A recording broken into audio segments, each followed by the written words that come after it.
L'Église catholique fait mémoire de Saint Blandine, Pothin et leurs compagnons.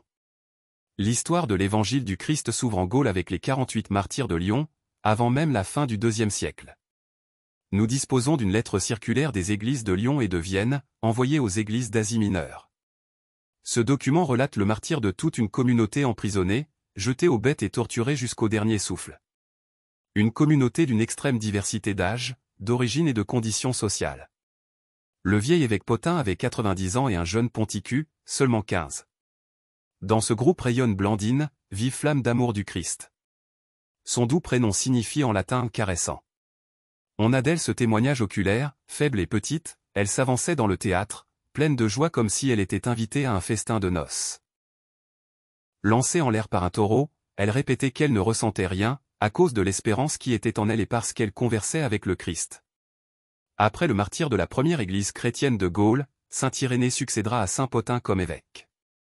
Irénée fut sans doute le rédacteur de la lettre qu'on vient de citer. Elle était destinée aux chrétiens d'Asie mineure, pour leur affirmer, l'évangile que nous avons reçu de chez vous, nous lui sommes fidèles comme vous jusqu'au martyre pour le Christ. Il faut se souvenir qu'Irénée était originaire de Smyrne, Izmir en Turquie. Il y avait été disciple de l'illustre martyr Polycarpe, lequel se glorifiait d'avoir eu pour maître Jean l'évangéliste à Éphèse.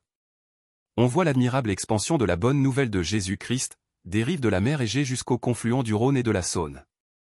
Le pape Jean-Paul II l'a rappelé avec bonheur à Lyon en 1986, pendant son 3e voyage pastoral en France. Saint Blandine, Pothin et leurs compagnons, priez pour nous. Évangile. Courage. Moi, je suis vainqueur du monde. Alléluia. Alléluia. Si vous êtes ressuscité avec le Christ, recherchez les réalités d'en haut. C'est là qu'est le Christ, assis à la droite de Dieu. Alléluia. Évangile de Jésus-Christ selon saint Jean. En ce temps-là, les disciples de Jésus lui dirent : Voici que tu parles ouvertement. Et non plus en images. Maintenant nous savons que tu sais toutes choses. Et tu n'as pas besoin qu'on t'interroge. Voilà pourquoi nous croyons que tu es sorti de Dieu. Jésus leur répondit : Maintenant vous croyez. Voici que l'heure vient déjà, elle est venue, où vous serez dispersés chacun de son côté. Et vous me laisserez seul. Mais je ne suis pas seul.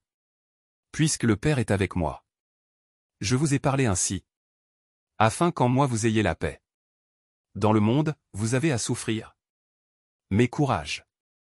Moi, je suis vainqueur du monde. Acclamons la parole de Dieu. Louange à toi Seigneur Jésus.